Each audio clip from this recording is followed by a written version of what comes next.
شادی اختتام کو پہنچی تھی اور سارے مہمانوں کو رخصت کرنے کے بعد ہر کوئی اپنے اپنے کمروں میں جا چکا تھا۔ وہ کافی دیر اکیلی وہاں ادھر ادھر دیکھ رہی تھی۔ بڑی سی حویلی میں ہر طرف سے کمرے اور ان کے اندر جلتی ہوئی روشنی تو تھی ہی، لیکن چار سو سناٹا چھایا تھا۔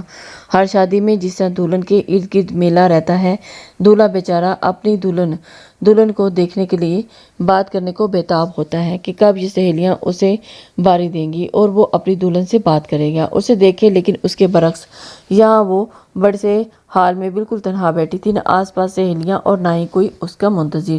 تمہارا کمرہ اوپر ہے۔ کافی دیر کے بعد اسے کوئی مخاطب ہوا۔ اچانک کسی کی آواز سن کر وہ چونکی، سر اٹھایا اور ایک خاتون کھڑی تھی جو گھر کے فرد کی لگ رہی تھی، لیکن وہ اسے پہچان نہیں پا رہی تھی۔ یہ گھر اور گھر والے یہاں سامنے، یہ سیڑھیاں چڑھ کر جاؤ۔ خاتون نے انگلی سے اشارہ کیا اور اس کی آواز میں بے رخی تھی اور ساتھ ہی لاپرواہی سی تھی۔ بات ختم کرتے وہ تیز قدم کے ساتھ اپنے کمرے کی جانب مڑی، مگر پھر سے وہیں ٹھہر کر اسے گھورنے لگی۔ تم سن رہی ہو نا میں نے کیا کہا؟ وہ تیز لہجے میں بولی۔ اس کی بات سن کر فرحین نے نہ تو کوئی جواب دیا اور نہ ہی اپنی جگہ سے اٹھی تھی۔ حکم تو ایسے کر رہی ہیں جیسے میں اس کی نئی کام والی ہوں۔ یہاں سے جاؤ، وہاں کمرہ ہے۔ مائی فٹ ہوں۔ وہ منہ ٹیڑھا کرتے ہوئے دوسری جانب دیکھنے لگی۔ کم سے کم اتنا تو کر سکتے ہیں کہ خود مجھے کمرے تک لے جائیں، لیکن اتنی تمیز تو ہر کسی میں ہوتی ہے کہ نئی دلہن سے پیش آنا ہے۔ جاہل ہو، وہ من ہی من میں بڑبڑائی تھی۔ ابھی وہ اپنی جگہ پر بیٹھی غصے سے نظریں ادھر ادھر دوڑا رہی تھی کہ من ہی من ٹوک رہی تھی۔ اس کا غصہ اب ساتویں آسمان کو چڑھ گیا تھا۔ اپنے گھر میں اس کے ساتھ ایسا کچھ پیش آتا تو اب تک گھر کے سارے برتن ٹوٹ چکے ہوتے، لیکن وہ کچھ نہیں کر سکتی تھی۔ چہرے پر غصہ نمایاں تھا جو کہ اب کے اس خاتون نے بھی محسوس کیا تھا۔ دیکھو، شرافت سے بول رہی ہوں، بغیر وقت ضائع کیے چلی جاؤ ورنہ خواہ مخواہ میں خود کو ذلیل کرواؤ گی۔ خاتون نے تنزیہ انداز میں اسے آگاہ کیا، لیکن اس کی بات سنتے ہی اس کا جسم آگ بگولا سا ہو گیا۔ وہ جھٹ سے اپنی جگہ سے اٹھی اور ایک لمحے کو اپنے بھاری لہنگے کو غصے سے چپٹا اور جو کہ تیز قدم اٹھانے میں رکاوٹ بنا تھا۔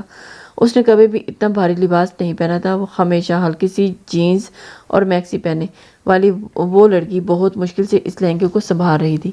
پتہ نہیں اور کتنی دیر اس کو جھیلنا ہوگا۔ لہنگے کو گھسیٹتی ہوئی بڑبڑاتی ہوئی اس خاتون کے سامنے کو کھڑی ہوئی۔ مجھے ذلیل اور خوار کرنے کی تو ہمت بعد میں کرنا، اول تو مجھے یہ بتاؤ کہاں کی شرافت ہے، کیا طریقہ ہے، کوئی مینرز ہیں تم لوگوں میں، یا بس پوری عمر بھینس کو چارہ کھلانے میں گزار دی؟ وہ شدید برہم ہوئی تھی۔ نکاح کے بعد اسے اکیلے ہی گھر تک لایا گیا تھا، نہ تو کوئی رسم نہ ہی کوئی روایت کے ساتھ۔ یہاں نہ جانے کتنے گھنٹے گزر چکے تھے، میں بھوکی پیاسی اکیلی بیٹھی ہوں۔ تم لوگوں کو یہ احساس تک نہ ہوا، کم سے کم پانی ہی پوچھ لیتے۔ وہ ہاتھ جھٹکتے ہوئے عبرت کھانے لگی تھی، ساتھ ہی اس کی آنکھوں میں نمی آنے لگی تھی جس کو اس نے انگلیوں کے پلکوں سے خشک کر دیا تھا۔ تو تم اوپر نہیں جاؤ گی؟ اس کا غصیلا رویہ دیکھ کر خاتون نے تحقیقی انداز میں بولا۔ نہیں جاؤں گی؟ تم لوگ سمجھتے کیا ہو؟ اتنی توہین ہونے کے بعد بھی میں اپنے آپ چلی جاؤں گی؟ بالکل بھی نہیں۔ وہ تیز لہجے میں بولتی ہوئی صوفے پہ بیٹھ گئی اور سفید رنگت اب لال ہو چکی تھی۔ اس کا غصہ غضب کا تھا، کیوں نہ ہوتا؟ شاید یہ اس کے لاڈلے پن کی وجہ سے تھا جو کبھی اسے دبا نہیں پایا تھا۔ ہمیشہ اس کے غصے کے آگے سبھی جھکتے آئے تھے، کبھی کسی نے اسے نہیں جھکایا تھا۔ اپنی بات وہ کسی قیمت پر بھی منوا سکتی تھی، لیکن زندگی میں ہر وقت ایسا نہیں ہوتا۔ اس کا بس نہیں چل سکا تھا کہ اسی طرح اب اس کا کسی بات پر حکم نہیں چلنے والا تھا۔ اپنی سلطنت وہ چھوڑ کر آئی تھی، وہ جہاں وہ شہزادی کے مرتبے پر فائز تھی۔ یہاں کسی اور راجا کی بادشاہی اور اس کی حکمرانی ہے جس میں وہ رانی نہیں بلکہ قیدی بن کر آئی ہے۔ وہ قیدیوں سے من چاہا سلوک نہیں ہوتا، لیکن یہ بات فی الحال اسے سمجھ میں نہیں آ رہی تھی، اسی لیے تو وہ اتنا رعب بتا رہی تھی۔ تسلیم کرنا اتنا آسان نہیں تھا۔ وہ عورت اب بھی اس کی طرف سوالیہ انداز میں دیکھ رہی تھی اور اس کے اٹھنے کا انتظار کر رہی تھی۔ میرا منہ کیا دیکھ رہی ہو؟ جاؤ، جا کر اس جاہلوں سے بولو، اگر عزت سے مجھے لے جائیں گے تو ٹھیک، ورنہ میں یہیں بیٹھی رہوں گی۔ اس نے پھر سے خاتون کو ڈانٹتے ہوئے بولا۔ اپنا دوپٹہ سمیٹنے لگی تھی۔ تمہاری کوئی عزت ہے؟ وہ اس کی طرف سے اچانک اسے اپنے پیچھے سے کسی مرد کی آواز سنائی دی جو کہ نہایت رعبدار تھی۔ وہ یکدم اٹھی اور اس کے پیچھے کی گردن موڑی۔ وہ ساکت ہو کر اسے دیکھنے لگی تھی۔ وہ فہد تھا جو کہ بالکل اس کے پاس کھڑا اسے گھور رہا تھا۔ بولو، ہے تمہاری کوئی عزت؟ وہ پھر سے اسی سخت لہجے میں بولا۔